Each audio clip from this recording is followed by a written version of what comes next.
Celtic Ligers. Celtic Ligers. Celtic Ligers. Celtic Ligers. Celtic Ligers. Celtic. All right. Hello and welcome to Celtic Ligers. Yeah. This is episode 100, baby. Is it? Yes. And what are we going to do for episode 100? What are we going to do to commemorate it? Well, 101 is the big one. So that's the Patreon episode. Everyone can live to be 100. Yeah. But who can live to be 101? That's the Queen Mother, for example, died at 101. Did she? With the Yeah. Queen Mother?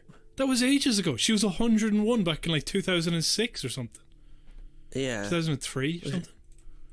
Yeah. Why is that surprising? I don't know. Just now, when people live to 100, you're like, oh yeah, oh that's pretty good innings. You know what I mean? There's a few, one or two people like People have always lived to be 100. Yeah. I have like a great uncle, great uncle who lived to be 101. You know? He's dead now, of course, but back in the day. I was looking at like Prince Philip as well. Just like Prince Philip is going to die at 101. I'd say he'd You know? die 120. That's my verdict. Now, my theory is that the Queen will die at 120 and Prince Philip is already dead and it's just a hologram. Yeah. You know? Because they know that when he dies, the Queen will be sad and then she'll die. You know what I mean? Yeah. I can So they just keep, like they keep him going and then she just thinks he's real. It's like when they put a fake penguin in the penguin exhibition with the Bachelor. You know, that sort of thing. you said something because I was saying like, God, why wouldn't they just let him die? And you're like, no, keep it going. I want to see how far this Yeah. goes. I want to see what. I think I know how Mengele felt, where it's just like, let's see what happens to the human body under extreme conditions. Yeah. But this time it's just under like, he's extremely pampered. Yeah. You know, the extreme pampering of a rich man. He looks fucking vile. He really does. Yeah. What are you gonna do? Huh? Here, are you gonna be looking spry at like 98? You can't even say. Yeah. People are always like, no, he looks well for 99. It's like he actually looks really bad. He for actually 99. looks terrible for 99. Like if you like there are 99-year-olds who run marathons and stuff. Like he doesn't look well. There's a great documentary called Older Than Ireland that has some bits that are pretty condescending, but other than that, like they interview it was back in 2016 for the centenary, and they interviewed people who were born on the foundation of the state, who are 100 years old or over, you know.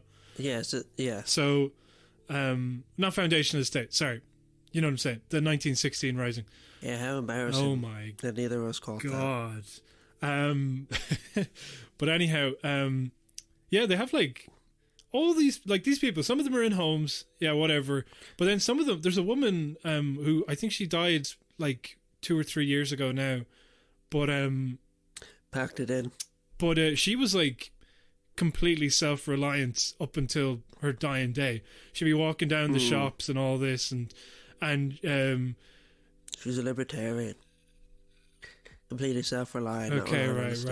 I see what you're saying. She's like, you know, the market force will decide when I die. Yeah. You know? I no longer serve a function. I have broken my ankle, therefore I'm going out to the back garden to hang myself, you know. Yeah, I'm going to hire someone to shoot me in the back of the head. So yeah, that's what I believe in the free market. You know, when they, I don't know if they ever did it, but when you extended the TV tax, the TV license to cover all broadcasting. Yeah. Like if you had, they just were like, if you have a laptop, you have to pay it. Yeah. So basically everyone has to pay it.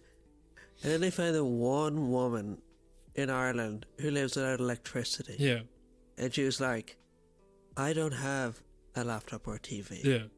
So I shouldn't have to pay this. Yeah. It's ridiculous that I have to pay this. Like, well, you're the only one. Like, sometimes you just take the L. Sometimes you just pay a tax for no reason. Would you not be like, well, I think we can make an exception? Do you not go like that for just if there's... Yeah, she's like an old one. Like, she has to pay the tax, twice, and then she'll die. And like, she probably has a radio. Like, I don't believe that she doesn't have, like, a wind-up radio somewhere. You know what I mean? Oh, no. Maybe she just reads. No one just reads. Like, no, she has a radio. Maybe she's just not interested in any of the other... Well, I don't know. She still has to pay. Like, it's not all that much. And also, like, she's probably, you know, uses services that use TVs. Do you know what I mean? Like, it's just not a big Imagine if she was like, I don't have it's electricity. It's not worth an article. Imagine if she was do you like, know what I don't have electricity, but I'm not paying for this because I don't want to see you. Because one time I had 2 gay roommates, and it was a time when Panty Bliss Wow. was paid. Made a comment that the Iona Institute had to pay out, and I was trying to get them to be like, look, we can say on conscientious grounds we don't want to pay the TV license because they are homophobes and they don't deserve to be paid by our money. But anyway, they weren't buying it. But imagine if she said that, and it's like, how do you know that if you don't have a TV? Oh, I hear things, and I refuse. Yeah, she's like, oh, I saw it on TV. Yeah. I saw it on somebody else's TV. You think you're going to pull one over on me? You can't. No, like, she definitely goes to the church and the priest watches TV. Do you know what I mean? Like, she uses stuff to... I'm just saying, it wasn't worth an article. You're just saying you want to fucking shake down this lady. Why not? Yeah. It was pointlessly contrarian to, like, find the one woman in Ireland who didn't have electricity. Do you know what I mean? It's not proving any point. Oh, yeah. No, that's balance. That's what you need. Even if it's only one person, if you have the opposite opinion, then we need to give them airtime. Yeah, you need to be on the front page. Yeah. But no, this woman, by the way, I wanted to just finish the story about this like 100-year-old woman who was like going down the shops by herself and whatever. But everybody was like, you know, incredibly condescending to her because she's like a 100-year-old woman. So they're just like, how are you doing today, Maureen? And she's just like really sharp as a whip. I can't remember her name, so her name might not be Maureen. Sorry about that. Probably was. But anyway, they go, you're looking great today. And she's like, no, I'm not. It's coming out of both ends with me, just shitting myself. It's like, she's just trying to take the piss out of these people. It's like, no, I couldn't, you're wrong. And I just thought that was really funny that, like, imagine you get that old and you can just be like, you know, fucking with people. Just be like, screw you for thinking that I'm a little bitty. Yeah, screw you for fancying me. You know? Are you like coming on to me or something? What the hell? Yeah. I'm 110 and I'm saying that to somebody who's like, Gareth, you look really great today. Excuse me? That's a bit sus, okay? Sus? Yeah. Doesn't sus mean like, you know, gay? No. I think it does. No, it people are acting sus. It does. Sus means suspicious or like suspect. Yeah, but like suspiciously gay. No, it's not. It definitely comes from sus meaning gay. Oh so my god! Sorry. You're just homophobic. I'm looking it up right now. Going around the place being like, are you gay to me? Are you gay for me? It was like, he's 100. So, it was like, yeah, but he was born in like the 90s. He shouldn't be homophobic anymore. No, it's not. Know? That's not it. Sus is different. Yes, it is. It's not. Dear listener, there are 2 hosts. One is homophobic, one is not. Whatever. Gareth is the homophobic one. Okay. Alright. Imagine if you were using the word like fruity, thinking that it wasn't homophobic as well. Do you know that Adam Buxton, I've been listening back to podcasts, and he does, even currently on his podcast, if something is like sexual, he'll say, like, as in, like, if there was swears in the song or something, he's like, well, that song was a bit fruity. He'll say that. But there's no indication that he means gay. It's just that he means, like, ooh, that's a bit saucy, you know, or something like that. Yeah. Yeah. It's odd. Sometimes British people are like that. They kind of have these, they take words that everybody else uses and apply a different, you know. Well, it's like when you talk to someone in Ireland and they use the word jizz to mean like a bit of energy. Yeah, that's funny. Yeah. They're like, very jizzy woman, full of jizz. Apparently, what's that guy who's, I hate his face. He's in the league and he's in Comedy Bang Bang and he's got like these fucking... like the famous ugly guy. He's like always a creep. No, I don't think not Paul Scheer. No, the other guy, and he's got like fucking kind of green eyes that look just fucking creep me out. Green eyes? And God, I don't be looking at other men's eyes. Well, these are very striking, so I think that, you know, he plays that guy Fabrice on Comedy Bang Bang. No. I hate that character. I hate him. Okay, there are 4 people in the league. Okay. Who are they? No, just tell me. Just which one is it? Oh, I'm gonna look it up. Okay. So there's the main guy. Yeah, it's not him, obviously. Alright, it's not Porsche here. No. It's Nick not the Kroll. crazy guy. Nick Kroll. Oh yeah, his dad's like an evil billionaire. Really? Yeah. That makes sense. There's something called like Kroll Investments. Oh, I just find that guy so... Like, he just looks so creepy to me. I hate looking at him. It's kind of like Fred Amerson, where it's like every time he shows up in something, I'm like, oh, fuck off. But anyway, no, the point is he came to Ireland and he was doing a comedy routine, apparently. This is Emmett Kenny told me this. And it was like... it was like only in Ireland. Only in Ireland. Like, only in Ireland. I saw this guy doing a thing and I was just like, only in Ireland. No, he was going up there, but he went up and started doing a routine about being in like Taekwondo or karate or something like that. Yeah. And he kept saying, so to earn my next gi, I had to... And then everyone burst out laughing. And then he was like, what are you talking... What's funny? And he didn't understand that the word gi meant something else here. Yeah, it means some sort of butter. Some sort of, you know. Yeah, you like fry it up in a bit of ghee. Yeah. And I think the other thing is that he's talking about Taekwondo, whereas everyone in Ireland is Jiu-Jitsu. You ever notice that? Yeah, actually, in the Midlands, there's just like a million Jiu-Jitsu. Part of that is the Brazilian population, you know. Is it? Yeah. Is that the reason? Well, I think so, because one of the things that I noticed around Dorset Street is that there's a lot of sushi places coming up.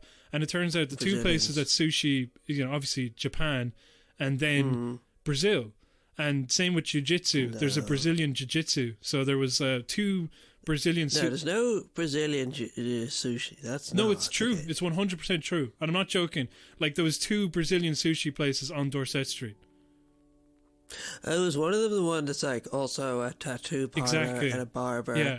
That place is horrible. Like, it's the idea of like sushi and needles and like loose hair. It's just rotten. I've no idea. It's like imagine like if you were a teenager and you were like, here are all the things that I like to do, and then combine them into the one job. But imagine if you were like eating the sushi and then instead of like the fish in the middle, it was just hair. Wouldn't that be rotten? Like you bite in and like under the seaweed it's just like a clump of hair. Let me think about that. That would be fucking... that would be horrible. I would be like, I'm leaving. I'd be like, what the fuck is this? I came here for some raw fish, not this fucking hair. Not hair and seaweed. I'll take my complimentary tattoo and leave, you know? And then, you know... I'll take my tattoo of Squidward face palming and I'll leave. Yeah, Thank there's you. another thing. There was another... I remember that thing being was it like a tanning salon or something? No, there was a fourth aspect of that. Well, there was a corner shop in there as well. There was another thing where you had like an off license. Do you remember we went to the Indian restaurant on Dorset Street? And there was like the rat. That was Parnell Street. Thank you very much. Do not besmirch Dorset Street with that fucking... And then, the worst part about the rat, because I saw the rat, all right, but what happened is I went down to the bathroom and it wasn't like a rat scurried away. It was that a rat was in the middle of the floor shivering, because clearly what had happened was just eating some sort of poison, you know, and it was like its insides were dissolving and it was just in the middle of the floor. Yeah. And then we just finished the food as well, and I was like... And then you told someone and they like were not surprised. They're like... The one rule is that when something like that happens, you act like it never happened before. Oh, yeah, Whereas the staff were just like, oh, another one. Like, another dying I was rat. like, there's a rat downstairs. And then the guy was like, oh, okay. And then he went down. And I was like, well, what the fuck is this exactly? You know? And then they just didn't talk to us again. We were like, are they going to give us this free? And then they just understood that we weren't. And we were just going to leave. Well, what happened is I was like, well, what do we do? Do we pay? And then you were like, I'm not fucking paying for this. And then you got up and started to leave. And then I was like, and then we both started walking out and kind of I gave like an awkward, like, kind of, oh, hello. Thanks for the rat. You know? And then, but on their faces, it was like, they really wanted us to pay, but they knew that they couldn't ask us to pay because they were like, they did just see a rat. So, you know. That's it. And then you flipped them off. I did not do that. You did. You were like, I'll be back. I'll burn this place down tonight. The worst part was like, It was only when you said, like, what the fuck is wrong with you? About, like, because I was like, do we pay? Like, I would have paid. And, you know, if you hadn't been there, I would have felt awkward and paid for the meal. Really? And then I would have said it as a story. And then I ended up paying. Oh, my God. And people would have been like, why did you do that? And I would be like, oh, no. I'd probably lie and say that I saw the rat after I paid, you know? Yeah. Actually, I saw it later in a different place. Actually, I didn't see one at all, I think. You know what? Forget I told you anything. Yeah. It was a lie. Yeah. You know? I was... did you see the video, Jim? Oh, yeah, I watched the video you sent me, the Labour one with your man. Pretty cringy. But it was also just bizarre. Like, let me know. Who was the Labour guy? Oh, something Ahern. Like, for the record, I did not watch this video. I just watched a video about 2 or 3 years ago.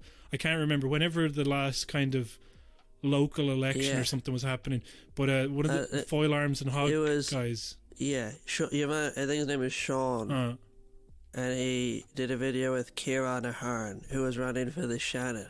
And, like, it's such a bizarre video because for the first, it's 2 minutes long, and for the first minute and 50 seconds, you're just like, oh, this guy obviously is arguing that the Shannon shouldn't exist. Because the whole thing is like, oh, I'm running for the Shannon with Labour. And then your man goes, oh, because that worked out for Labour so well. Oh my God, I hate it. It's like, that's weird that the guy from Labour is making that joke. Or like, at least his friend is making a joke in his promotional video. And then the whole video was like, the guy from Four Arms and Hog being like, oh, I'll vote. And then he's like, well, you can't because this is Shannon. And he's like, okay, well, you need to get someone else to vote. No.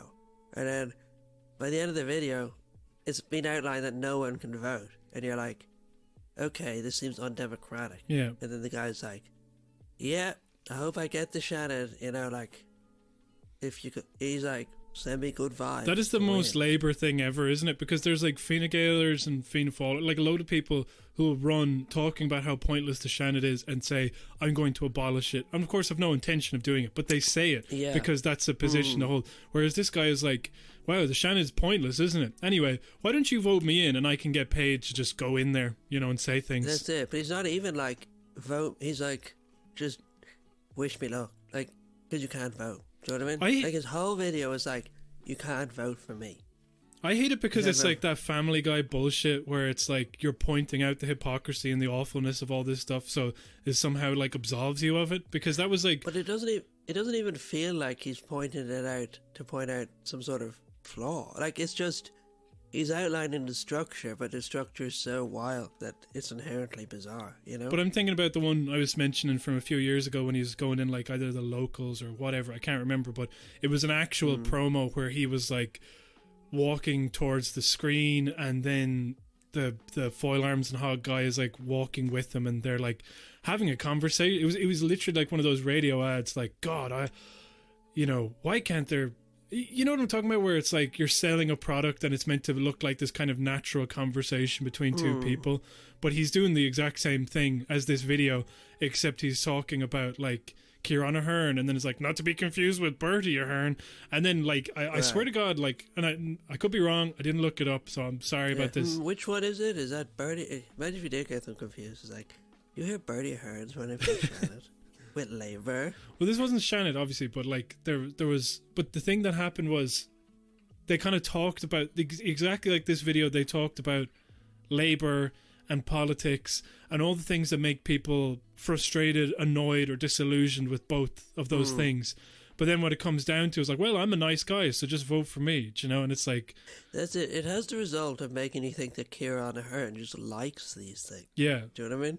Like, if someone's like, Labour have done all these things and these things are bad, and then he's like, no, I'm running with Labour, so please vote for me. You're like, well, I guess he likes those things.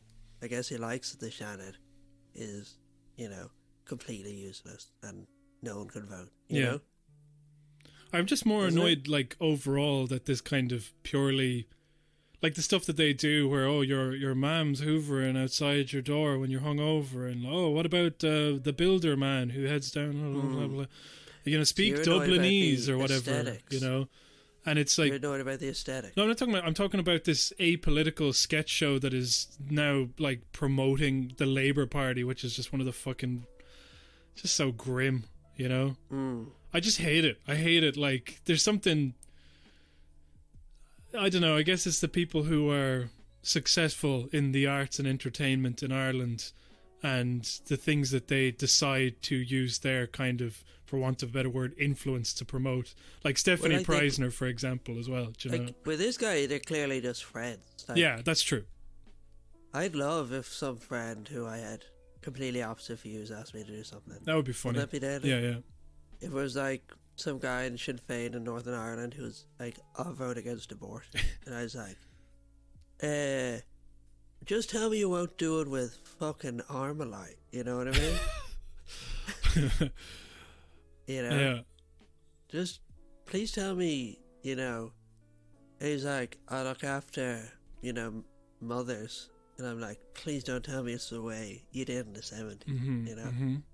I was trying to think of, like, epic bacon meme format type thing, you know, because I guess that's, rightly or wrongly, that's what I feel about the Foil Arms and Hog kind of brand. Like, one of the things that was funny to me, back in about 2017 or 18, I can't remember, I went to the Fringe, and at the time, the Mrs. Brown's Boys was voted, like, the best sitcom of the century or something like that. And everybody was up in arms about it, saying, oh, it's so crass and it's so stupid and how could they say this, and then da-da-da. And then I went in and I sat down and watched, like, Foil Arms and Hog. And it was like the exact same shit. Do you know what I mean? It was just this kind of working class bashing, you know, kind of like, when I say just this kind of, they had a song about like different types of people that you'd see around Dublin who think that they're more important than you, or the country at large. Yeah. And it would be like the taxi driver who knows it all, or the builder who does this. And then the other thing that they did is, it's a sketch on their website as well, or on YouTube, where they do like learn Dublish or Dublinese or something like that. And it's like teaching people how to speak like they're from Dublin. And so in the sketch they have Paul Tylek, who I believe is from, like, he's got some sort of different ethnic background, which means that, you know, he can do the accent that they are required for the bit to. Whoa, what's the accent? You know, I can't do it, you know. But what is, like, what just is like it? A fake, like, Middle Eastern Indian accents type thing, do you know? Right. And then, but of course they didn't have Paul Tylek for the show, so they just got your man who was in that Labour video to sit down there and do the accent, do you know? They got the Labour guy. Not the Labour guy, not Ahern, but the guy who was in the video. Do you know? I think they got him, special guest, Kieran. Yeah, and he's doing like the... playing an Indian doctor. and he's here to diagnose a woman as having a period. Yeah. But no, that was... He was doing like the voice that Paul Tylek was doing, and I don't know, it just made me kind of like, how was this much different? But then maybe... that's not the best thing to compare to, because there was no suggestion that Foil Arms and Hog was different to Mrs. Brown's Boys. Yeah, I never saw why people hated Mrs. Brown's Boys. Well, I don't really see it either, to be honest. It's mad. It's not very good, but like, it's sort of cool, because I was watching an episode, and it plays like a sitcom, and then, you know, here's the thing. People like Community, because they were like, whoa, it broke the fucking sitcom format. Yeah, it's so meta, etc. Yeah. And then, like, I watched an episode of Mrs. Brown's Boys, and, like, she, like, directs the audience, gives away plot points, all this sort of stuff. And then halfway through, she's like, she just goes, like, now it's a chat show, and someone comes on, and, like, she just interviews someone mid-sitcom. And then there's, like, a disco, and then it's, like, back to the plot. And it's like, that's insane. Like, that's really good. Like, halfway through, she's just like, this is another type of show now. Yeah. So let's pack it in. Like, we'll be back in 5 minutes. I wouldn't say I enjoy it, and there's some parts of it that are crass, but then every time I've tuned in, I've seen something where I was like, that's interesting. Like, one of the ones that I saw was like a Christmas special, and apparently this happens all the time, but I still liked it. Where every Christmas. I love Christmas. I just love it. And when are we allowed to say Happy Christmas again? Okay. He only died. He died for our sins that time of year, and Prince Philip. But died for our sins. Christ Philip. Anyway, somebody walks in, and then they go, "Hey Agnes, how are you?" I'll take that again, and then they walk out of the room and come back in, and I was like, I like that. I mean, even though apparently people are like, oh yeah, but those are staged, and they're not. I was like, yeah, but still, there's something funny about it. It's almost like, oh, it's staged. Wow, a sitcom is staged. Are you an idiot? You know what I mean? It's like the people who go to a comedy show and they're like, this guy's doing the same jokes as last time. I thought they made it up every time. You know. Well, also, I read Stuart Lee's book, okay, and he's talking about, some of the tactics, whatever, the things that he is famous for now. Yeah. You can see him developing in these books. But one of the things that he does a lot is he will say a joke and then he will talk about the left side of the audience and the right side of the audience. And how they're getting it over here, they're not getting it here. Oh, they're picking it up. Completely made it up, there's no difference there. Oh yeah, obviously, but it's that thing where he's like, he says in the book, he's talking about the audience as like a tool essentially, and how to manipulate and try and get all of this stuff happening, and there's an involvement and you're engaging people with it, and there's and he talks a lot about performance. So even if it was like, oh, we just created this moment where I pretended to flub my lines, it was like you see the audience laughing, and it's like, there's a lot of people in that audience who wouldn't be fucking reading Stuart Lee's book and hearing about his thought process, etc. And it's like they're buying into that. They're going, I'm not calling them stupid, I'm saying that they're just they're in for it. They're like, I'm here in a live show and I'm involved because they're flubbing it up and I'm here, and it's an act. And it feels, if Foil Arms and awkward to do it, they'd be like, oh, some people got the joke, the Irish people got the joke, the non-Irish people catch up, they work a bit that is harder. Probably something they said in that show that I saw. No, it's not. No, it is, honestly. In a heightened reality, they would. I mean, that's the type of shit that they do, and I'm also they're. I'm not trying to say this to be like, oh, I need to temper my criticism with some compliments, because I'm not interested in that. But I was extremely impressed with just how fucking professional and mechanical they were. I hate that. That's the worst part of it. I don't know. It's so manicured. It's just the worst. Well, it's not my type of comedy, but when people can just go out there and hitting all the little beats and the notes and etc. And it's like, I hate watching that. It sucks. One time I saw Auntie Donna at the same Fringe, and it was really great. But they hit a prop at the corner of the stage, and it was like an orange or something that they were going to pick up later on, and then they went, you ate the orange? Huh? You ate no the somebody orange? else ate the orange. So they picked it up and they ate, and they were like, what the fuck? And they so basically the whole light show, the whole everything, and they had it all set up, and then they went to reach for the prop was gone, and then he's like, it seems to have been the first time that happened, obviously, because they were trying to work around it, and it was but it was really funny. It was just they stopped the whole show and who the fuck took that orange, and they just laid into this one guy, and man, that's literally something that Homer Simpson would do. Yeah. It reminds me of one time I was in a play, and a lot of the action revolved around a table, which I accidentally kicked over halfway through the play. I was in the play. I wasn't just wandering on stage.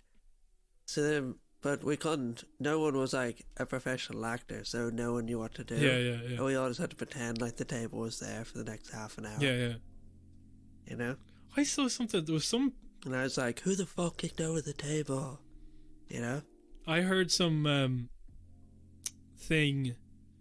Or it was some Broadway play or something like this, and it was some star James Gandolfini or something. I could be wrong about this. This is so stupid. I don't even know why I'm saying this. I don't know any of the components of this story, but it's just that the element of celebrity is important. It's this guy is just being an absolute grouch the entire performance, and then about halfway through, he just kind of was towards the audience, like he like flubbed the line. He's like, I'm sorry, no, I'll do better now. From this point on, I'm going to be whatever, you know? Oh, really? And then everybody was like, by the end of it, he'd like won everybody over by just getting back into the role immediately. You know? Wow. So that's incredible, isn't it? That's amazing. That was such a good story, and I can't believe Obama did that. You know, celebrity Obama did that. Yeah. Let me be clear. I'll learn my lines the next time, and the second half, much better. It'll be much better, you know? Yeah. Too bad he didn't say that, you know, during his 2012 election. Nice. Yes. Did you see Jim Callahan's video? No. You know your man Miriam O'Callahan's. Yeah, let's just keep that should be the thing that everybody says, like, you know, Jim O'Callahan, Miriam O'Callahan's brother.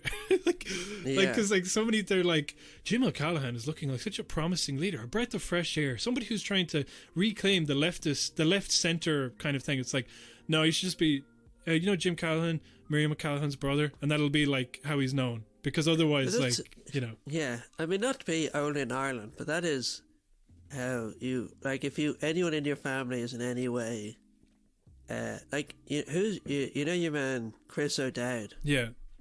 He's a brother who, after Chris O'Dowd got famous, got into acting. Interesting. He was just like, I'll give it a shot, why not? And he's older. Yeah. It's very weird, but I don't think he realises that forever and ever he's going to be billed, mentioned, referred to as Chris O'Dowd. Do you know, like, I heard this from somebody that, like, Tom Holland, who plays Spider-Man in the Marvel movies, he's like, you know, quite a young man, and he made a name for himself, but it turns out his dad was like a stand-up comedian, was always trying to get popular, and now he's just insanely jealous of his son and just tries to like, but it's that type of like, oh, I'm really good mates with him.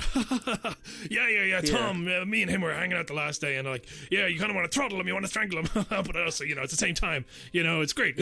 Honestly, it's great to see him doing so well. Yeah, do you know that he pissed his bed? Yeah. But you know what? That was a long time ago, obviously.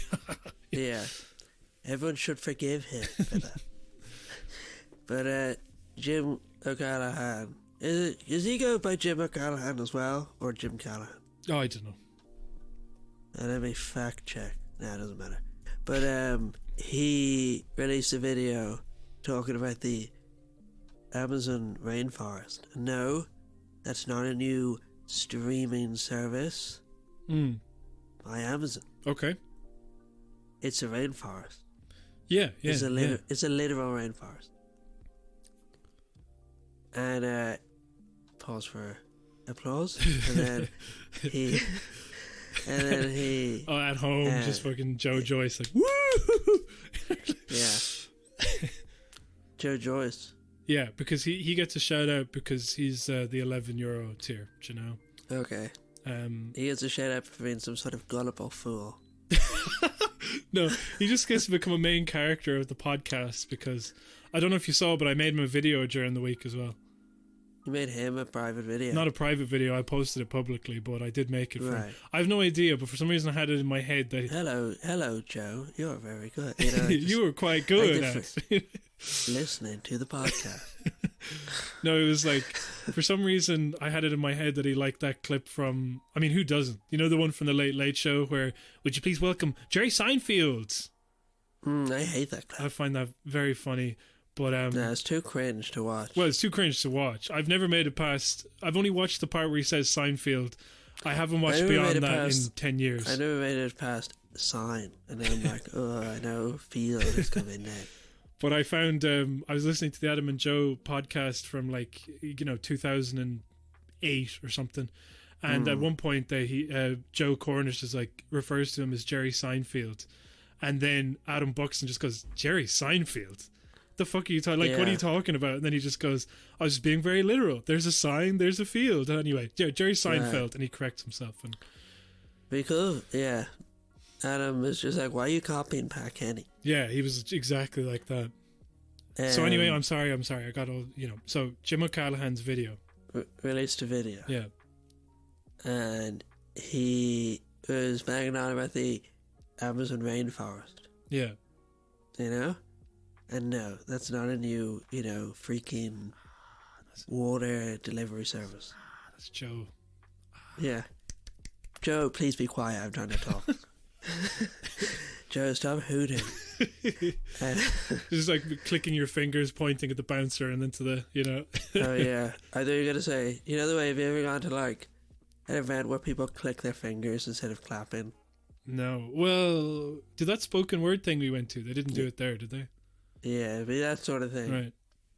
I remember once I was in America and I never quite understood like the like they call them like libs, like not just like liberals, but like we use the word all the time. But yeah, I never quite understood how bad the neurosis was until I saw this show, like a theatre show, and all the actors were like, it was quite strange. All the actors had like intellectual disabilities, and they were all from Australia. And yet, for some reason, in the middle of the play, they were like, it was literally like, I have trouble thinking, just like freaking Donald Trump, And I was like, that's very weird that you've made that joke. Yeah. And then anyway, people were like clicking their fingers at that joke. And I'm like, you're all mad. Like, they hate Trump so much that when an intellectually disabled guy goes like, he's like me, they love it. Do you know what I mean? It's like, that's insane. Like, this place is insane. Yeah. I hate it. You know what I mean? But Joe, what's his name? Jim O'Callaghan. He was like that. But the other thing about that show is that the director wasn't intellectually disabled, and then he was like, it was just very unclear who was writing this. Do you know what I mean? And in the end, they were like, if you want to talk to any of us, we'll be waiting around in the lobby. And then all the actors just had to stand there, and people would be like, oh wow, you wrote a play. And I think the whole thing was to be like, the director could be like, I didn't force them to do it. Yeah. If you talk to them, they'll say they liked it. It was just very confusing, and I didn't like it. Because it just felt like the director was really embarrassed by the whole thing. Do you know what I mean? Yeah. Just like freaking me just of Donald freaking Trump. Donald J. Trump. Yeah. Remember that joke? I don't know where it is. I'm gonna have to listen to like hundreds of episodes to find it. But on your Kickstarter sucks, when Mike Hale for like 2 seconds comes up with the idea of a self-aware Donald Trump, and he starts, but he's just like closes the door at night, like, oh my god, I can't believe I said that. And he's just like cringing in his head. He's like, shut up, I want to die. I'm gonna kill myself. Because the other one was they talked about the idea of Trump in like reflection. And I remember reading an interview with the journalist, and he was saying that like he approached Trump once, they were talking, and then he was like, he goes, what do you think about when you brush your teeth? Yeah. And Trump's like, wow, what are you talking about? And then he goes, okay, well, like, here's a question. He was trying to be like, what do you think about it? He goes, do you consider yourself good company? Yeah. And then Trump goes, I'll tell you what I find good company, a nice piece of ass. And the journalist's like, I give up. I'm going home. But Jim O'Callaghan made a video. Yeah. Not an OnlyFans, because I know you're going to ask. Not a freaking OnlyFans. Yeah. He was going on about the Amazon rainforest. Okay. And he was like, we should put economic sanctions against Bolsonaro for burning down the rainforest. Okay. Which in fairness is more than like the Greens have suggested. Exactly. As far as I understand it. But it's also like, I read this thing and it makes a lot of sense. It's like everyone in the world benefits from the rainforest. Mm-hmm. You know, we all breathe air, except Prince Philip. And he just breathes nitrogen, you know? It's how he manages to stay so fresh, you know? Yeah, he's just like, yeah. Imagine that it's like, actually, this is what human beings are supposed to look like if you weren't breathing fucking oxygen all the time. Yeah. Have you ever heard the thing that pure oxygen is poisonous? Yeah, and it's like deteriorating us over time and stuff. Yeah, he's like, well, nitrogen is whatever. So you get your beautiful scales, and you get these very charming bags under your eyes, and you also don't have to blink anymore, and your eyes just bulge out. You know, that's it. Yeah, your eyes just sink back and relax into your skull. Isn't it weird the way if Prince Philip had a baby now, it would be like, I was trying to explain this to someone, it would be just as young as the baby of like a 20-year-old. I know what you mean, yeah. Like, you would sort of expect the baby to be more like decrepit or like something. Benjamin Button or something, you know. Yeah, just like a bit more, like, I don't know. But no, it wouldn't. He'd just be like... Well, don't you become like in he'd be just as fresh. Like, would you be? Really wouldn't you be infertile when you're young? When you're older? I think it's like, as a man, you're not necessarily. It's just like your sperm are a lot slower and, you know, less mobile. Okay. But like, I think you could still knock one out. You know. Do you know what? I think you're right. I'm gonna give it a go. When I'm 99. Yeah, I'm gonna. Yeah, you're like 99. I imagine just like I'm gonna look at having kids, looking through the window, just like every part of me just shaking, seeing the little baby next to the other one, and then they're like, some of the people going, "Which one is yours?" And I'm like, I'm old as fuck, okay? And they're asking somebody else over there which one it is. They don't know. They can't tell that the old ass baby is with the rest of them. Nobody can tell the difference. Do you know what I'm saying? Oh yeah, they're all identical. Yeah, and it's like they fell for it. And as soon as I see that, I have a heart attack and I die. Because I'm like, yes, I did it. Finally, my kid can look after itself now. Yeah. You know? But the point was that everyone in the world benefits from the rainforest. Yeah. So this idea of like, I mean, I don't like Bolsonaro. Yeah. And he seems to be burning down the rainforest for like, you know, ideological reasons almost. Mm-hmm. But it sort of speaks to a wider thing where you shouldn't put the whole burden of looking after the Amazon rainforest on these individual countries. Like the idea maybe that we should all pay towards their contribution might be useful. Yeah. Because, I mean, the thing they always say is that like just giving charity to countries isn't particularly useful. Mm-hmm. It just doesn't help their economy or anything. So if as industry could be created around preserving the rainforest or improving it or replanting it, that would be much more useful to everybody than just like, you know, fining Brazil. Yeah, exactly. You know? I think also there's like, you know, if you think about the rainforest as a global, I really don't want to say this, but a global commodity or something that we can all avail of, you know? Resource. Let's say that's a better one. Yeah. Then, yeah, it is imperative that we'd all kind of contribute something towards that.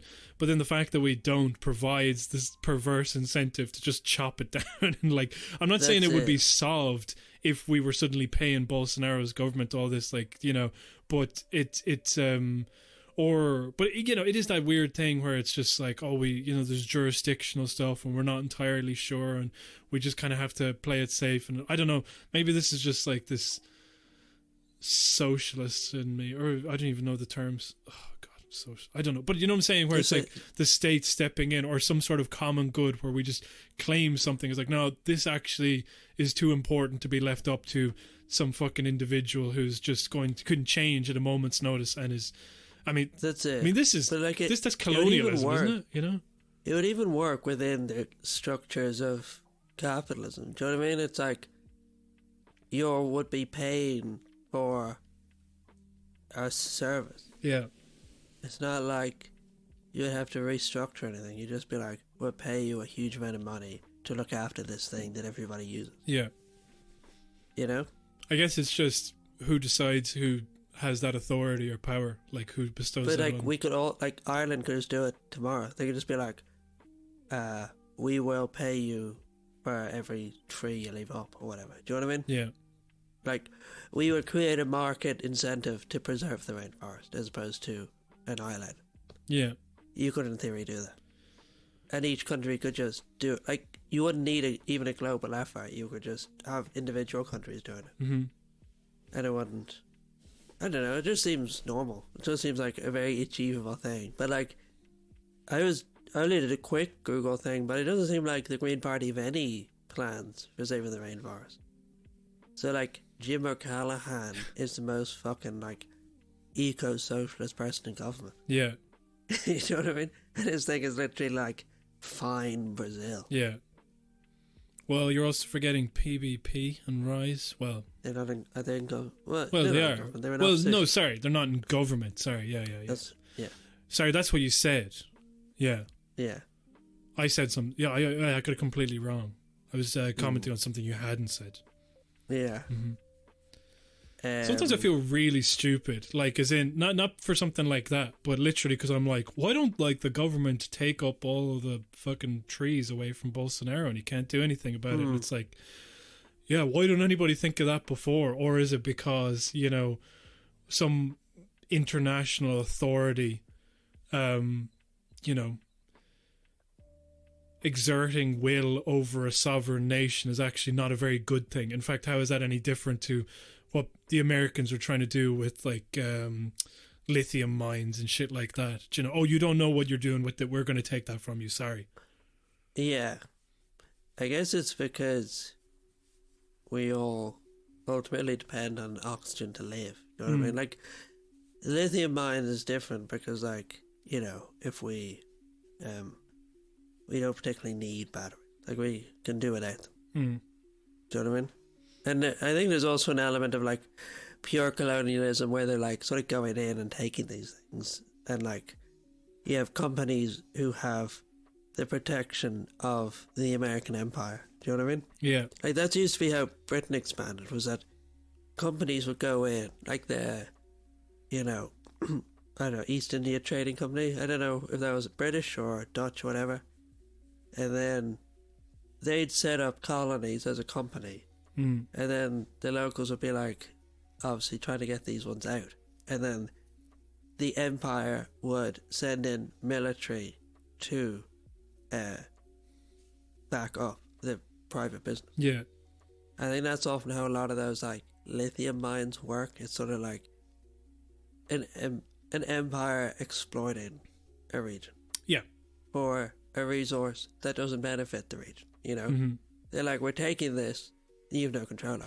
Yeah, I guess that's the thing you were saying in this, is that no, it's not like, oh, this is too important for Brazil to have, so we're just taking it. It's more like, we're paying you to do this, and it's a capitalist approach. It's like, in an ideal society, it's like we'd I don't know, all do things for a common good as opposed to some sort of financial incentive. But if we need to prevent the rainforest from being burned today, and the only thing that seems to be able to do that is some fucking money to the government, then it's like, pay the fucking man.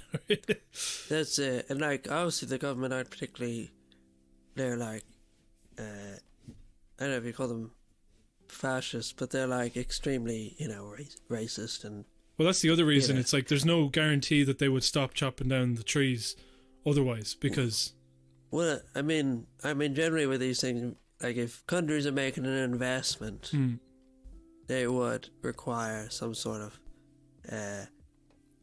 you know, guarantees.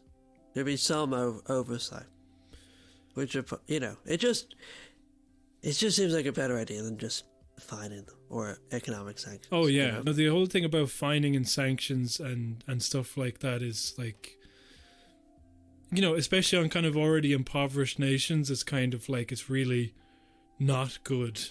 It just makes things far worse. Is Brazil? I don't. Maybe is Brazil impoverished? I don't know anything about Brazil. I think there's a massive wealth disparity. There's incredibly poor regions and incredibly rich regions. They have those favelas there. You know, because it never rains. Everyone can just live outside all the time. Yeah. Sorry, one No second. worries.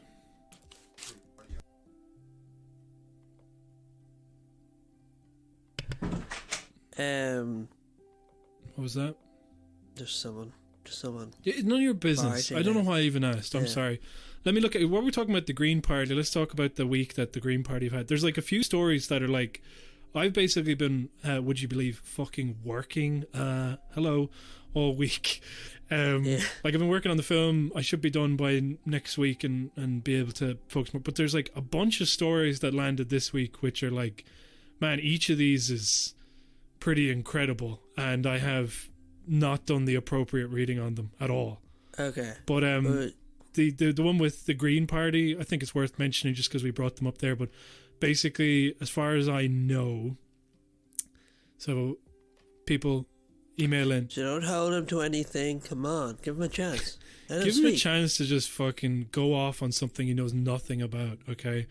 But essentially, the Seanad was coming up. The by-elections are coming up, and the group. They were the sus elections, as you call them. That's kind of funny.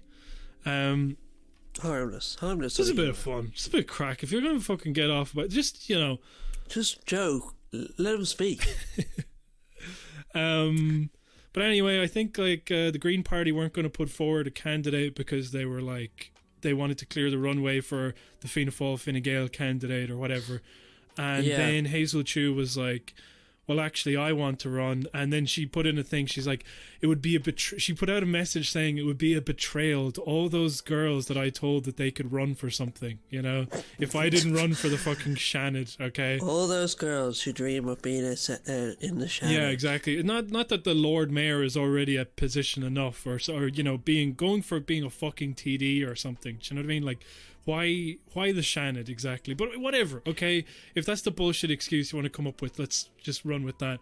And there's enough to be said about, like, why shouldn't the Green Party put forward a candidate? And why shouldn't it be a woman who's of a different ethnic background, It's like, it'd be good, for a Seanad. I mean, the Seanad sucks. But presumably no one's making the point that she shouldn't run because she's any of those things. No, they're not. But I'm just saying that it's noticeable by the absence of the inclusion of all these people. Do you know what I mean? It's like the people who are going are, to use the phrase that I heard on some podcast, pale, stale and male. Oh yeah, did the Tortoise Shack people say that? They did. I mean, like, I find that, and they've been kind of defending Hazel Chu, like, to run and say, like, yeah, we need stuff like this. I was like, I don't need fucking more female CEOs, okay? I don't really give a shit about this. But anyway, then that was Hazel Chu's reasoning, whatever. So anyway, Eamon Ryan then said, well, I can't. So she's running as an independent, which is also an independent Green. I don't understand how it works, but it's so interesting to me that she's also married to Patrick Costello, or no, maybe she's not married. Maybe they're waiting to get married. I can't remember. Living in sin. Maybe they're living in sin. But remember, he was the one who, with the thing with CETA, wasn't it, where he like took it to... He's Fine Gael as well. No, he's Green. And she's Greens. I thought he was in Fine Gael. No, he's in the Greens. And he's... But he's... He put forward fucking... What was that thing that he did earlier in the year that actually seems to have just done nothing? He said that CETA had to be decided by the courts. Yeah, exactly. So it's this thing where it's like, oh, it's unconstitutional, it needs to be decided by the courts, and you're just like... It is interesting that these people are concocting ways outside of their own parliamentary party to try and achieve the things that they kind of personally want, Like, and obviously the thing with CETA, I have no objection to that. I just thought it was curious. It's like, why are you in a party then? Why do you do this? Like... What do you mean? I don't know. I don't know what point I'm trying to make other than, like, the workarounds that they're trying to work around within their own party structure. Oh yeah, and then, I guess I know what you mean. And then, like, they seem to reject so much of what. I think it's I suppose just that thing of like you can disagree with the leadership.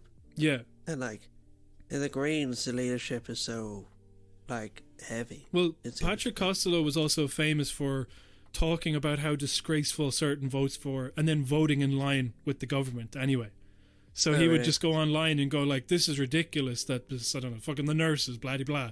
And then all of a sudden it was like, all the Greens vote in favour of, vote against paying the nurses or something. And people would be like, what the fuck? You said like an hour ago that this was a disgrace. And it's like, why aren't you going against it? So now him doing this, it's like, I don't know. It's like do you not hate your... So anyway, Eamon Ryan was like, well, I'm not going to vote for you. I'm actually going to vote for the Fianna Fáil Fine Gael candidate, you know? And I was just like, I put out that, like, it's confirmation of your... I put out on our Twitter that it was confirmation of your theory that Eamon Ryan is a psyop. Like, it's just like, because people were like, oh my God, he's going to vote against his own party. How could he do that? And I was like, because he's not a Green. He's just a Fianna Fáiler or a Fine Gaeler. And he's like, he's playing the role. He's in the part. And he's like, you know, he has this reputation as this, you know, kind of like, oh, he's this awkward guy who falls asleep and says the N-word. He's like this bumbling sort of, you know, it's like, no, he's not. He's a fucking... He's a party stooge. He's as much as, like, you know, any of the other guys in there. Yeah. So then what happened after that is, I don't know, the parliamentary... Like, there's all these kind of roles and responsibilities, etc. But Hazel Chu is, like, the chair of some committee or chair of blah-de-blah. And the parliamentary party met, and 4 people, and one of them including Roisin Hackett, who had that awful bill about... there's some forestation bill that she was, you know, it's one of those things where it's like, why don't we plant just, you know, big deposits of salt right here so that nothing will ever grow on these, you know, like, it was shit like that, where the type of stuff that the Green Party is doing since they're in government, where it's like, everything about this is wrong and is detrimental to the environment, and they're like, well, we're going to push it through anyways because it's green, and it's like, makes no sense. But anyway, her and a bunch of other TDs or kind of whatever. Sorry, I'm basically they put a motion of no confidence in Hazel Chu, put forward a motion of no confidence against Hazel Chu for this infraction, you know. Yeah. And it's just an interesting story, because it's like the things that Hazel Chu that aren't, I don't know, whatever. You're not... Like, being a part of a party that's doing the things that the Greens are doing, and then taking a stand when it's you going for a Shannon seat, and then these people also choosing to take a stand on this particular issue. It's like seeing that they are capable of some sort of action, but it's over, like, just the worst, most petty shit. It shows that they're committed to the other stuff. Oh yeah, definitely. I mean? Yeah. Like, some people think that with the Greens, it's like they're really good at heart, but they just can't get it together. Yeah. But like, when you see this sort of behaviour, you realise, like, no, they're like pro-CETA. They're not just like worried about, like, they're not just complicit. They're extremely engaged. Yeah, like, exactly. Anything they do is very decisive. It's not sort of indecisive. Yeah, it's like, do you remember when Roderick O'Gorman, like, there was a talk back then of him kind of being like, oh, he's in over his head, he's the new minister, he doesn't really know what's going on. He really fucked this one up, didn't he? And there was always the framing of like, yeah, like, obviously he means well, but he's just doing a bad job. And it's like, can we even say that anymore about the Greens? Every single step of the way they've proven, like, no, we're just a bad piece of shit party.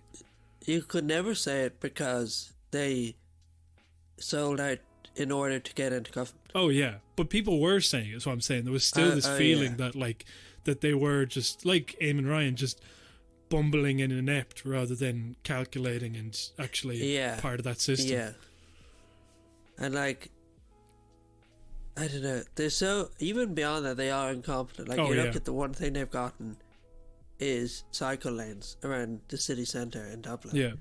I don't know about anywhere else. Oh yeah, in Limerick, I think there's another thing where there was a motorway being built and they wanted to stall. Yeah. Because they wanted a green investigation, like an investigation on how to make it more green friendly. Mm-hmm. Then they just gave up on that. And then if you look at anything they have done, it's all just like bike lanes that don't lead anywhere. Or are in really precarious situations. Just bike lanes that go in a small circle, you know. Almost, yeah, like near me there's a cycle lane that goes through a park that ends in an alley. And there's also a bizarre bit where the bike lane and the pedestrian lane switch. Yeah, that happened at random. There's a bike lane here, or not here, but a bike lane in Galway that was being made near my house, and it runs right next to the main road, and then at one point it just crosses over 2 lanes of traffic, and then goes for a few more meters, and then just ends right before it meets the town. So you have to merge with traffic and cycle on a main road for the final 10 minutes. You know. I know. Like, my theory is that they just set a person at each end of the road, and they're like, just meet up wherever you meet up. You know what I mean? Just start painting, and then wherever you meet up, you meet up. Because like that is the only thing that would make sense. Did you hear that Ireland's tallest building has been given planning permission? No, I hadn't. A 34-story hotel. Oh, fuck off. In Cork city centre. And I don't know if you've probably never driven to Cork. No, I've been in Cork. Like, oh, have I driven to Cork? Sorry, no, I haven't. Like, when you hit Cork, yeah, the traffic is the worst traffic you'll ever come across in your life. Right. Like, it's diabolical.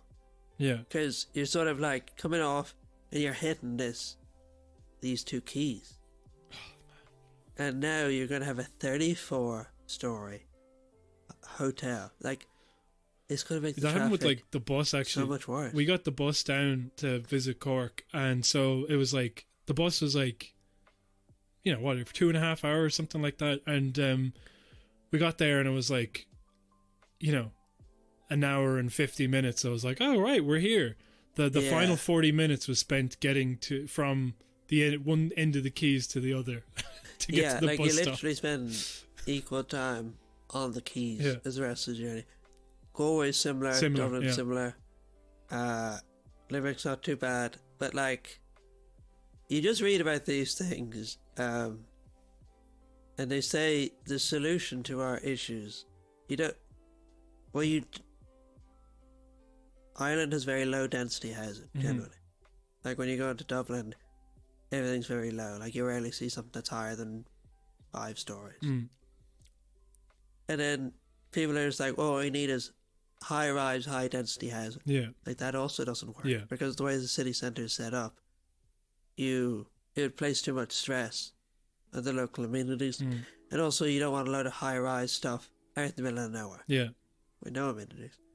It's like, they say the solution is like a lot of, you know, medium density housing.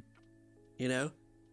I don't know what that means, but it's obviously not 34 stories. It's probably something like 10 stories. And this isn't even housing. This is a fucking hotel. It's a hotel. But it's like, they just are so, when it comes to housing in Ireland, they love ignoring advice. Yeah, you know what I mean? It's like mid-density, mid-rise housing. No. We're going to do a 34-story hotel. And the reason they're doing that is because that will allow for like high-rise, what do you call them? What do you call those things? Like single occupancy rooms. Don't know, co-living? Yeah. You're going to see like 34-story co-living spaces. Or like 34-story student accommodation. Like, it's just to allow for like other high-density housing in a city that isn't set up to deal with. Not to mention, like, once you start building over a certain level, it becomes more expensive anyway. So it's not like it's going to do anything to rents, or might increase them, in fact. Exactly. And like, we've said it before about under your man, what's his name, Darragh O'Brien? Yeah. Minister for Housing. His whole thing with the Land Development Agency in that program, everybody's telling them that it's going to drive up rents. Yeah. And drive up property prices. And it's like, he doesn't care. Like, this whole thing, everyone's like, everything you're doing is going to drive up prices, and we already have extremely high prices. And he's like, great, sounds good to me. And the other part about it is when he gets defeated, basically. Like, remember what happened with Oscar Traynor Road? Like, he was like, I lost that, and he was like, that is not fucking happening again. And so he fucks over the land develop, but not, he fucks over the councils to the benefit of the Land Development Agency. Yeah. And you know, you see these murmurings anytime there's like pushback. He's like Owen Murphy was like, you talk to him and he'd be like, well, we're doing all we can and we're not entirely sure. And there'd be senior government sources would say, well, we have a load of plans in here, but nobody's implementing any of them. And he'd just be like, you know, like with Mary Harney in the hospitals, or maybe that's not fair because I don't know enough about Mary Harney, but just I remember at the time with hospitals, it was like, we hear you, we see you, we're doing everything we can, and the problem just keeps getting slowly worse and worse and worse. Whereas now, you have somebody in there who's like petty and angry, and if they see that their thing doesn't work out, it makes them want to do it even more. You know, they're not even frozen with the scale of the problem. They're actually like, fuck this, let's do something. That's it. Like, you know, Darragh Bryan was going to do a fucking All-Ireland tour recently. Oh yeah. Or at least maybe like a 6-county tour. Yeah. Just promote these things. And then someone's like, there's a pandemic. Yeah. Like, you can't drive around the country at the moment. And he's just like, nah, I want to spike the ball on this. It was a real change of attitude, and it's to the detriment of everybody, basically. Because I don't like... Yeah, it's just... it's just kind of beyond me at this point.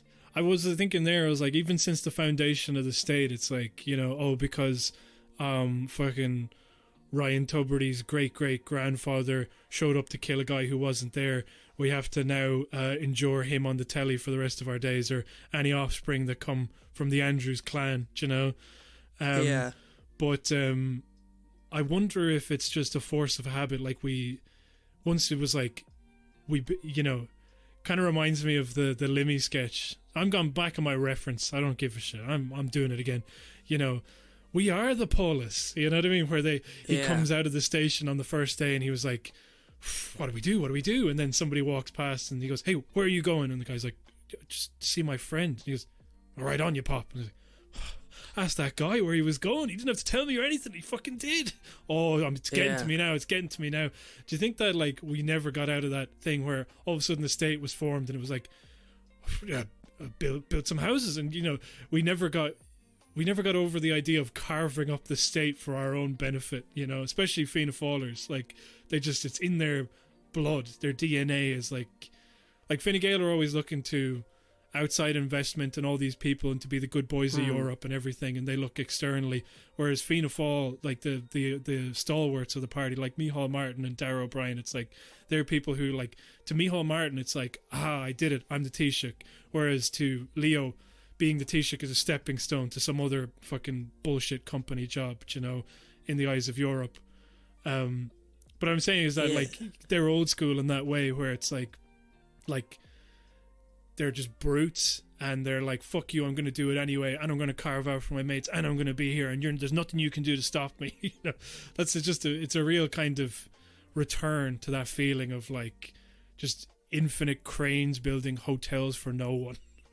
Yeah, like they're the same thing, just almost different industries. Do you know what I mean? Exactly. Yeah, like Fianna Fáil, there's sort of a revolving door between them and, I don't know, the building industry and the land, you know, land ownership, and then with Fine Gael, it's like the tech companies, and all this sort of stuff, and like lobbying for, you know, startups and whatever. Technocratic shit, you know. Yeah. Even though, like, give us another story you read. Oh yeah, sorry. That's done, is it? Yeah. Okay. It's very sudden. There's these ones are too big, so we have to talk about them later. Okay. But it was one, and then without the patrons. There's something I wanted to say. Oh yeah, I wanted to talk about, let's do a Vradker check-in on what I think is potentially the most annoying thing he's ever said, even though people have praised it underneath it, going like, you gotta hand it to him. It's not a bad one now. It's kind of funny, isn't it? You know, I don't know if you've seen it because you're not on Twitter these days. Yeah, what did he say? So, last Can Corla, Catherine Connolly got two TDs mixed up, and it was just such a stupid tweet by Gavin Riley. Sometimes Gavin Riley, like, does my head in by how fucking basic he is, you know? Yeah, Gavin Riley is just a nerd. You know what I mean? Yeah. He just loves the game. Exactly, because that's what he says. Giggles coming out of members of government just now as Catherine Connolly mistakes two TDs for another, you know? Okay. It's like, who did she I don't know, just two fucking Fianna Fáilers, like, who gives a shit almost. It's like, yeah, like, I didn't even read their name. The Their name, yeah, exactly. Their names just like, whatever. it's like, you know, it's a bit funny now, but she mistook two Fianna Fáil TDs for one another. It was a bit of a laugh now in the middle of the day. Joe's going wild at home. Yeah. But no, that wasn't what happened. So then, that wasn't what happened that annoyed me. Leo Varadkar stood up then, and I'm not going to get the direct quote right, but he said, "Oh, I understand. I keep getting confused for the Taoiseach, and we look nothing alike." That sucks. I was like, and then fucking Aidan Fitzmaurice underneath. Sorry, Aidan, if you're listening. I don't think you do, but like, he was like, you gotta hand it to him. It was pretty funny. It's like, no, it's not funny. It's not fucking funny at all. I hate that man. That smug piece of shit who's being investigated by the guards, and it's like a bit funny that they call me the Imagine having. That's it. Like, it is quick. Yeah. Like, it is a quick retort, but it sucks, and I hate it.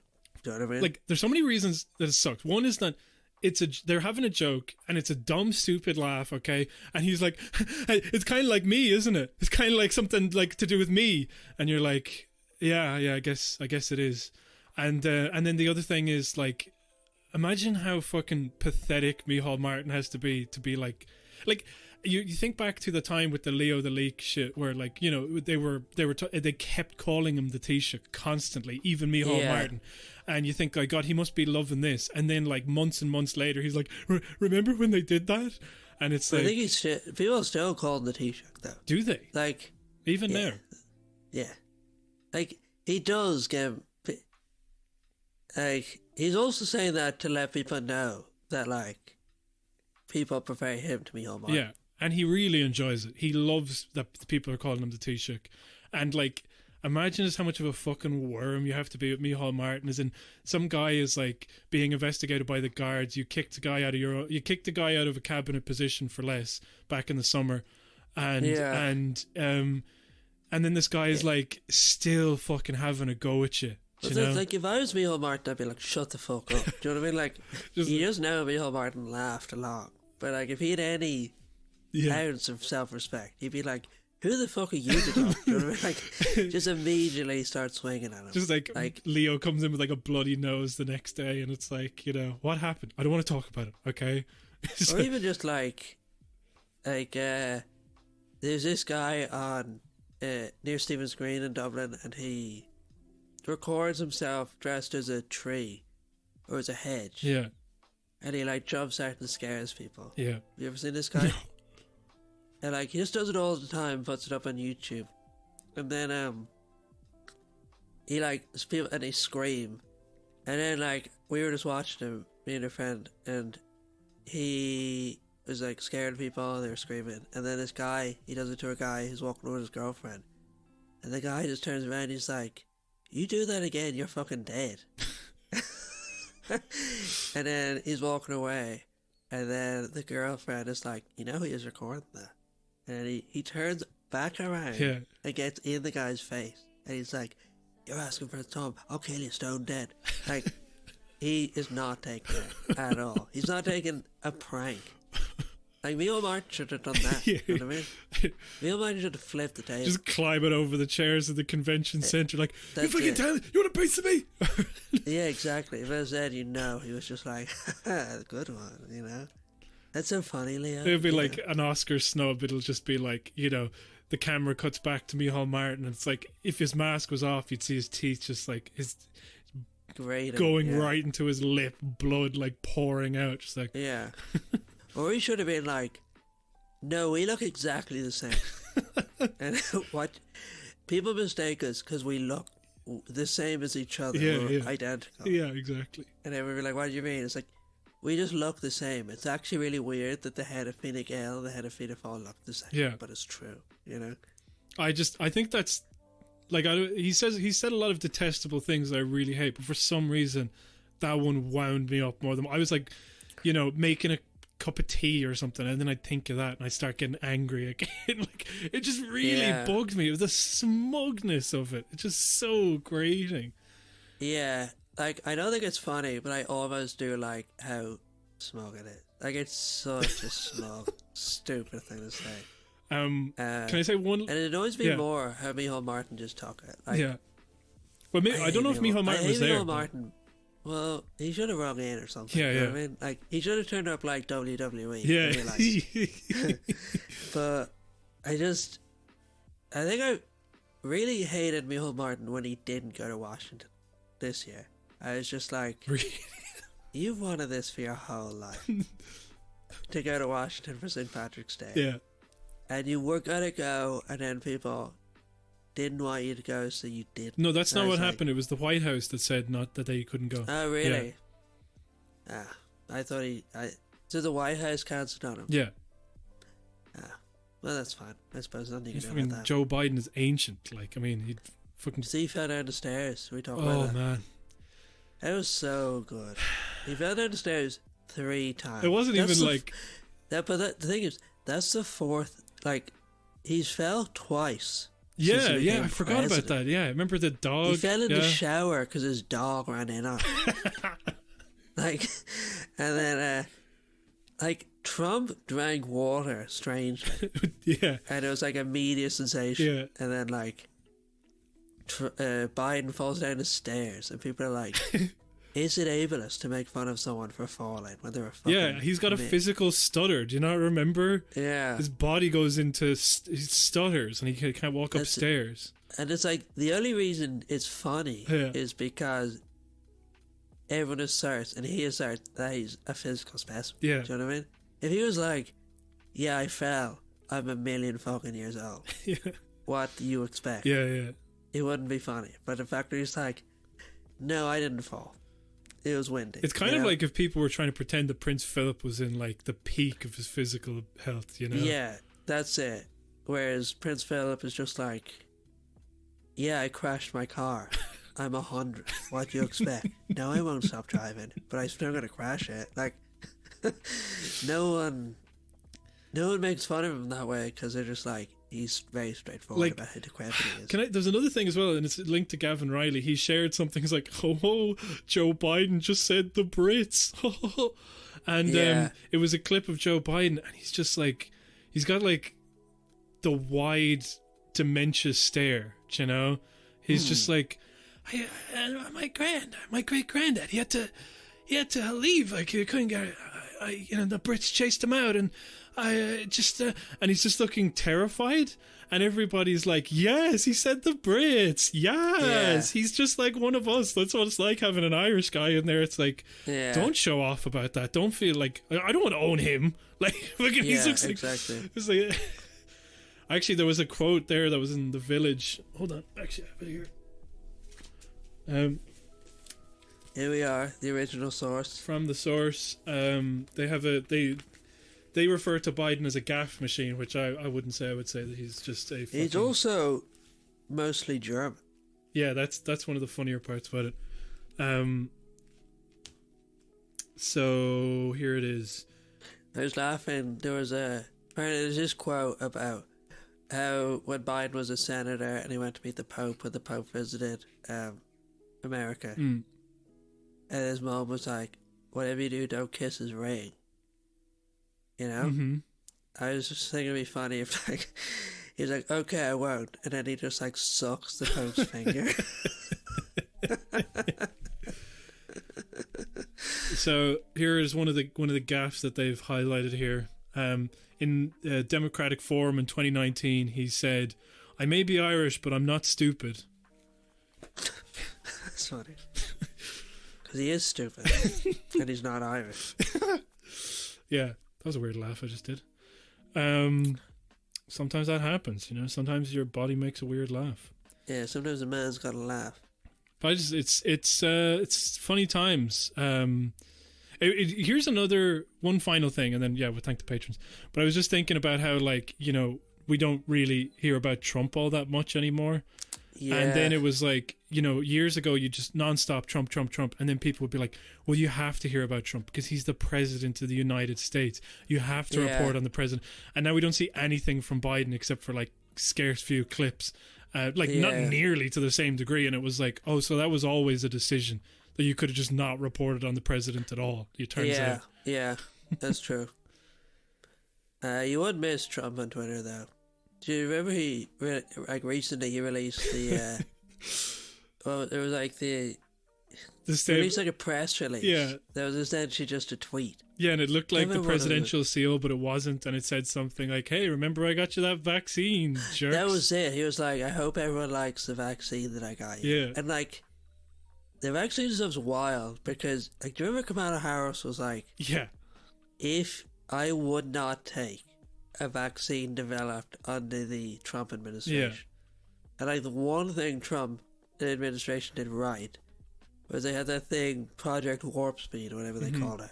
And they were just like, pump money into a vaccine. It was like, pump. And then they got it done. Yeah. And then he's like, remember I did that?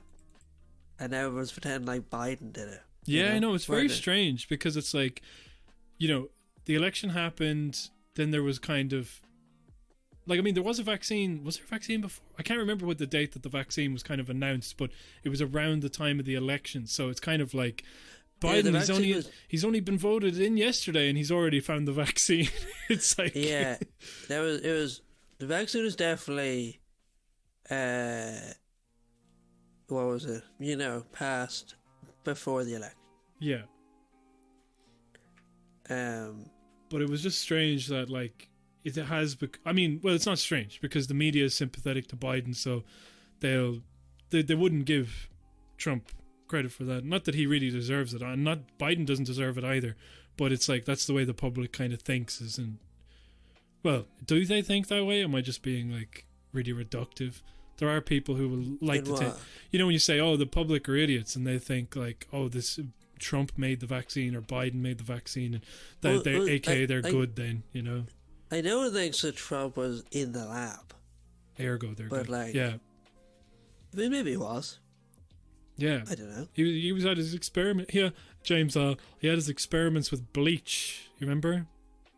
Injecting them into your veins. And... Oh, I remember. Yeah.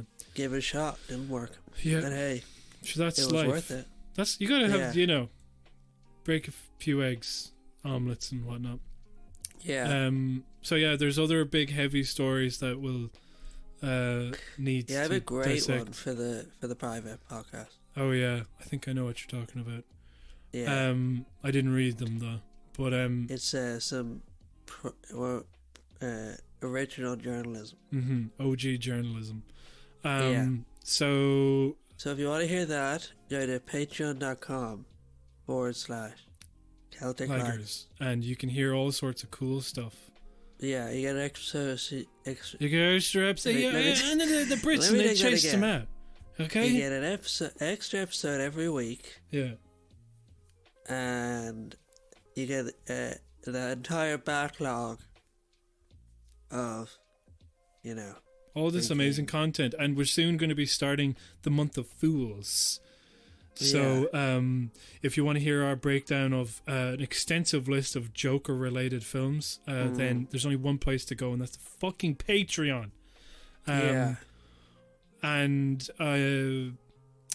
soon we'll, and that's where you can. Yeah, sorry, that's it. We're done here. We need to say thanks to the patrons. See what that would bring you. What?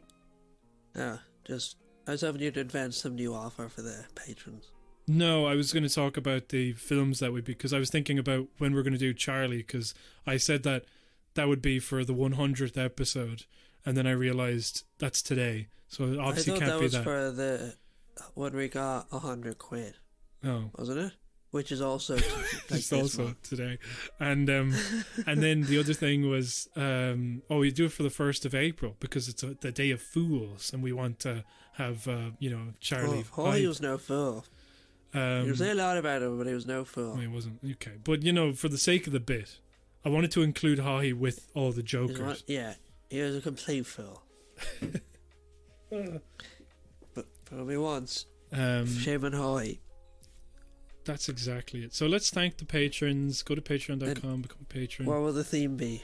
We don't have themes, do we, anymore? Yeah, we do. Come on, bro. The theme will be Rainforest. Fuck. Yeah, okay, fine. Okay. Can we say Amazon Rainforest? We have the use of the word Amazon as well. Yeah, okay. Okay. Alright, so the first one, I'm getting the list up. Mickey Finn. We've lost a patron, have we? at the end of the month they will be gone. Yeah. Right. Shame. Okay. Is this the last one? Just trying to guilt him. Just we lost somebody, didn't we? Yeah. Shame that. Is this shame? Well, I just want to say, is this the last one?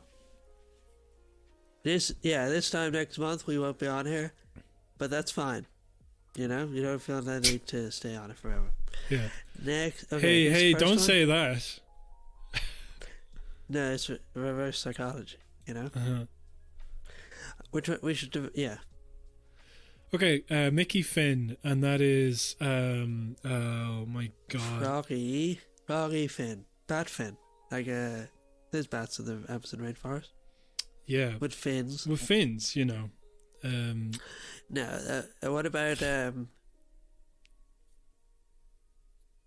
Mickey? Oh fucking hell! This is bullshit.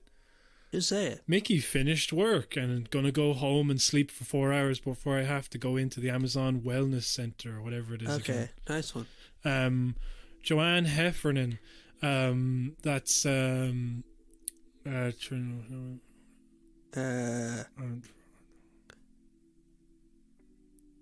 tree branch.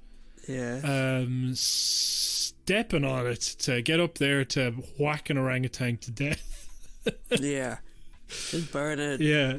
Orangutan's hair off. Yeah. Benson. So Benson and Hedges, and we take the cigarette and we fling it into the Amazon rainforest. Yeah. The whole thing goes up. No, we Benson and Hedges done that 2 times now. Let's just do Amazon. Let's just straight up do Amazon.com. Okay, cool. Benson, what could you? Yeah. So yeah. What about a new son, where I order my new son off of Amazon, and he arrives. Yeah, like this one's too old. You know, this one's all decrepit and weird. Yeah, I want a new one. Yeah, he was born old by Prince Philip.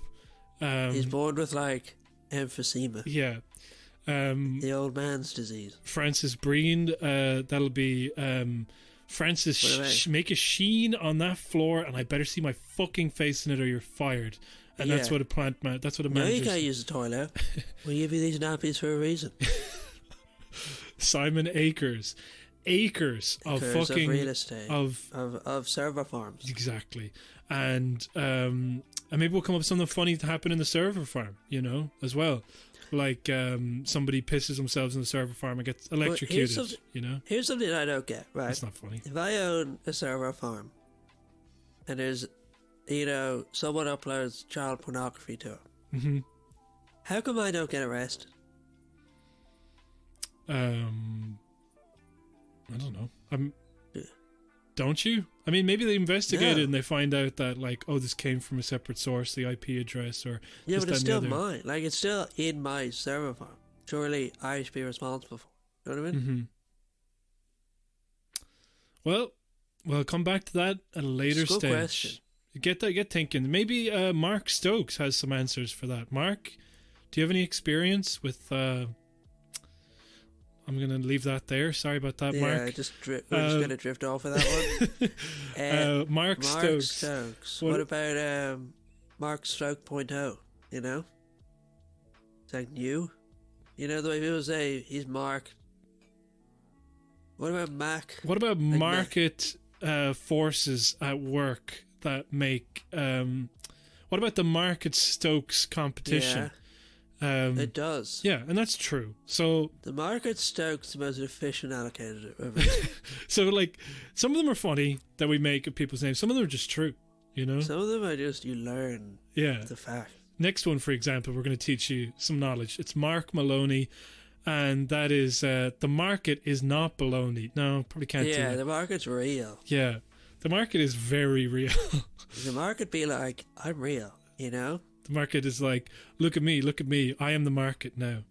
Yeah, I don't know why I keep going back to that Captain Phillips thing that nobody really knows about, you know? The market's like, Neo is like, that's a spoon, and then the boy's like, what spoon? Mm-hmm. And then he goes, that's a market. And the boy goes, yes. The spoon wasn't real, but the market is very real. Mm-hmm, mm-hmm, even outside of the Matrix, it's real. Blind de Burka, that'll be counting that and burqa is a way that I'm not going to say burqa actually. Counting that worka, yeah. Just counting that worka, dollar bills. Or more or less of like you've only packed 2,000 boxes this shift, but actually we've increased the quota to be 2,500. Yeah, so you're behind. We've noticed that you've lost a lot of time. We've been keeping a monitor on your eyes, and there's at least a tenth of a second where your eyes are closed. You're not the eye is not on the task, and that accumulates over time. We've clocked up at least like a minute of time. Yeah. So if you could figure out how to stop that process from happening. Yeah, we'll just round that up to the nearest hour and deduct it from your wages. Yeah.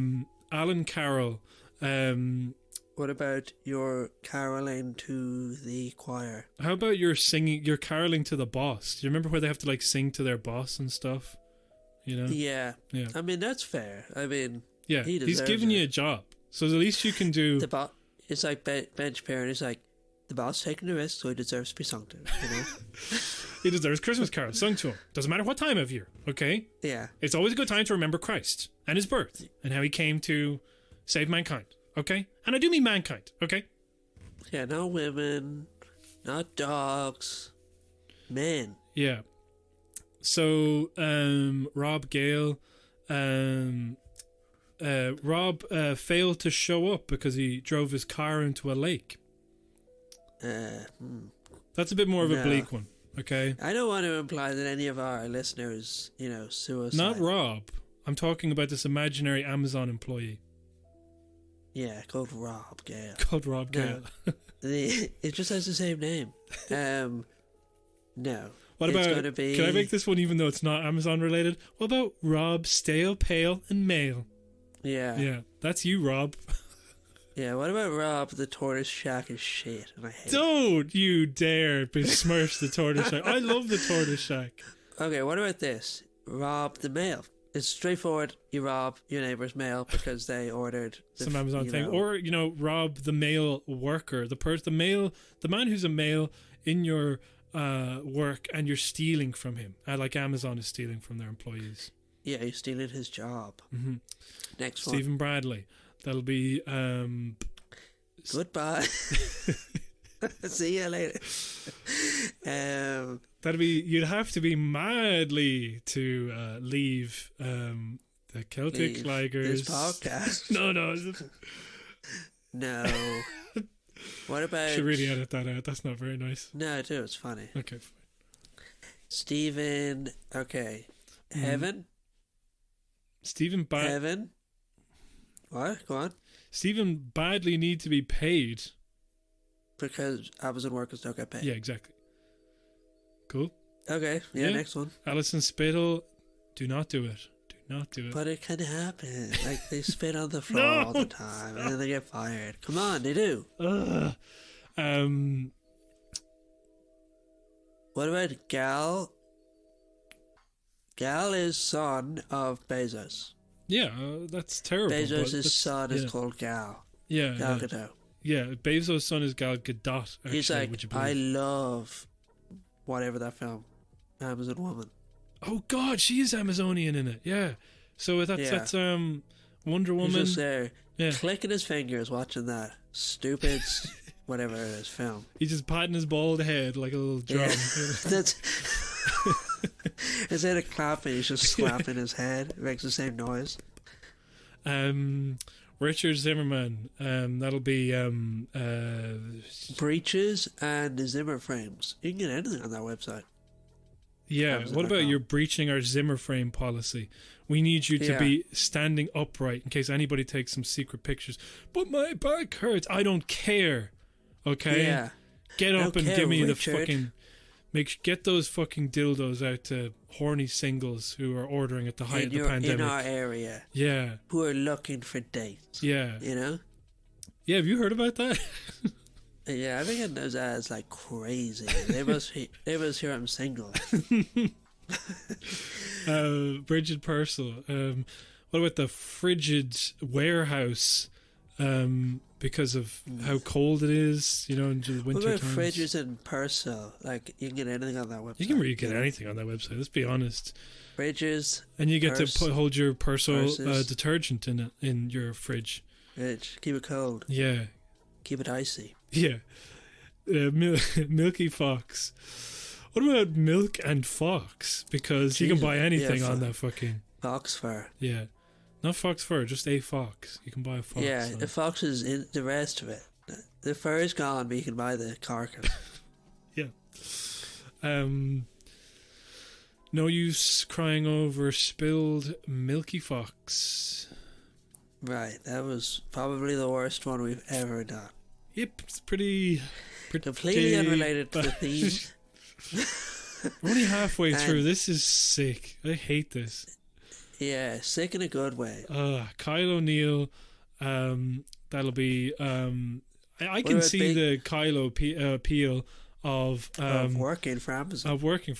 You get to set your own hours. Yeah. You're not compelled to work. And you never your bosses are hands off. Yeah. Do you remember that when Deliveroo had an ad and it was like, it said, Deliveroo, the job that pays you to exercise? Oh, yeah. That was outside Dorset, Mountjoy Park. Mountjoy Square Park? Anyway, yeah. Yeah, that was funny. That was funny. Made me laugh, like right now. Conor Barry. Conor, got to be wary of... right, that's not how he pronounced his name. Fucking... what about Conor carry a bunch of boxes to the truck, and then you put your back out and you don't get time off or compensation, and your split disc, and you're not insured. You're not insured either. And you drive your car to a lake. And you drive your car into a lake. Yeah. No, I want them to be positive. I want our patrons to leave this thing feeling, maybe I should work for Amazon. Oh, okay. Sorry, I thought the other thing. So maybe I should work for Amazon. I'm going to carry the boxes to the break room. We're going to have cake because somebody brought in a cheeky snack today for no reason. No reason. Yeah, no one's birthday. Actually, no, they had pancakes in there. Do you remember that was a 65-year-old man who worked in the Amazon warehouse who was incredibly grateful about them giving him pancakes, and they even gave him 15 minutes to eat them. Yeah. Oh, yeah. So Liam McCartan, I don't know, by the way, have you seen on Twitter that that the Alabama Amazon the workforce in Alabama, one of the warehouses is trying to unionize, and so there's a lot of pressure from politicians and etc. But some of the people have been getting like snarky on Amazon from the Amazon accounts. They've been like, and they've literally been putting out tweets that are like, do you think if people had to pee in bottles that they would work for us? Come on, that's not true. Oh, really? And they're just kind of going like, I'm kind of embarrassed for you bringing up all this stuff about changing the traffic lights so that unions can't organize. It's like a bit weird of you to think that that's actually happening. I mean, it is, but like, why are you saying it like that? It's so weird, Like, the craziest thing is Jeff Bezos personally sits in on a anti-union meeting. Like when they're trying to negotiate the $15. Yeah. And it's like, Jeff Bezos earns like thousands and thousands and thousands of dollars a minute. Yeah. So like, if he sits through an hour of a meeting, he's already wasted more money. Do you know what I mean? Like, if he gave everyone $15, and I know it's not the point, but it's like, if he gave everyone $15 an hour, he would save that money by just not going to a few fucking meetings. Do you know what I mean? Like, it's just not money. It's like as if I was arguing and I was like, no, I want that penny in change. Yeah. And they're like, sorry, the currency, no pennies anymore. It's like, I'm gonna spend my life trying to get that penny. Like, he's I gotta hand it to him. At least he's like, because I was thinking about how people are evil in this country, and it's for like nothing. Do you know what I mean? It's like, at least he's evil for a lot of money. He's evil for a lot of money, but he enjoys being evil. Whereas these guys are like, oh, actually, no, I'm just gonna vote a pay rise whatever. I don't fucking need to explain myself to you. Do you know what I mean? And then they do this stuff with impunity, and then you see something like Golfgate, and it's like all their disgusting hobbies and the people they like hanging out with, and it's like the stuff they spend the money on is so fucking boring, you know? Yeah. At least like he's doing like, I spent it on a planetarium that's just filled with fucking 6-year-olds that donate blood constantly for rich pedophiles. It's like just insanely highbrow ways to make people's lives miserable and make bank off of it at the same time. Yeah. Anyway, I don't know if that's better or worse. I mean, it's probably worse, but something about somebody actually caring enough to be... It's a bit more interesting. Yeah, like this guy works in a warehouse, okay? And he's like, I'm going to start a union. And he's just some fucking guy, okay? And now the richest man in the world is like, how do I stop this guy who lives in New Jersey? Do you know? Yeah. It's like, you'd feel like, shit, I am the main character of the world today, do you know? Whereas with the other people, it's like, oh, what's that? Oh, I'll take some of that. No, yeah, cool. What? Yeah. Shut up, you know? Like, yeah. So anyway, Liam McCartan, that'll be...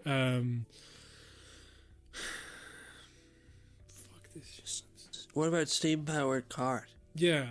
And you can get anything on that website. Next one. Oh, I'm hating these more and more. Like next one. Claire O'Neill. What about What about Claro New Lawn? And it's like, that's what the Amazon rainforest is. It's just like it's just a new lawn for Bezos. Yeah. That's actually very good. It's good and it's true. It's freaking true. Niall McGillicuddy. Right. Niall. No. Wait. Let's do something with Niall and Mac because we always use McGillicuddy. Okay. What about Niall macking on Jeff Bezos' head? You know what I mean? He's like kissing his head. He's just kissing his head. He's macking on that head. Yeah. I'm about to mac on that head. What is it? It's something about how bald Bezos is that anything to do with his head is very funny, you know? I think it's just like the only thing you can use to disempower him. Yeah. Do you know what I mean? Like just slap his big bald head. Yeah. It's like, it's the only thing we have left. Because he is like an elite human in every other regard. Well, he looks like shit, and apparently he looks incredible. Are you for real? He looks like shit. He's got a big fucking dopey looking face and bald ass head. He's very like svelte and built, you know. Actually, if you do see pictures of him from like the late 90s, he looks like absolute shit. He looks terrible. He shaved years off himself, so we give him that, you know. But he is a real pathetic man. I don't know, and envy him. I wouldn't even want his wealth. Wouldn't even want it. I wouldn't freaking take it if it was freaking offered to me. Ronan Kerry. What about Yo Man, like a Yo Man, like one of those old soldiers. What about Yo Man Scary? What about Yo Man Bezos? What the fuck is going on with him? He's scary. Yeah. Cool. Next one. Neve Kelly. That'll be Neve. Let's put a premium welly that you can get on Amazon. Yeah, you can get anything on that site. Paulie Doyle, that'd be